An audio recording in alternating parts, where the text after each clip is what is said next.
Mana buni qarang, mukammal oldi burchaklar. Juda ham ajoyib. Oldi burchaklar mustahkam tuzilma hisoblanadi. Aniqrog'i, bu mo'jizaviy muhandislikdir. Ushbu g'ayritabiiy ijod mahsuloti haqida tafakkur qilarkanmiz, mana shu maxluqotlarning bu ishga ilhom qilgan oliy irodaga ega zot mavjudligini ham tan olishimiz kerak.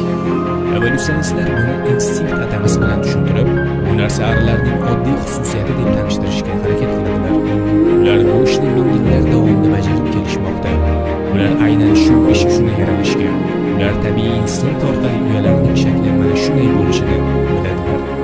Agar bu ish instinkt sababli bo'layotgan bo'lsa va arilar bir-birlarini tanimagan hollarda ma'lum qoida ularni bir xilda ishlashga boshlayotgan bo'lsa, demak bu mitti jonzotlarni boshqarib turuvchi buyuk hakim zot bo'lishi kerak. Boshqacha aytganda, bu mitti jonzotlarning yaratuvchisi ularni qilishlari kerak bo'lgan ishga ilhomlantiradi. Bu haqiqat 14 asr oldin Qur'oni Karimda e'lon qilingan. وأوحى ربك إلى النحل أن اتخذي من الجبال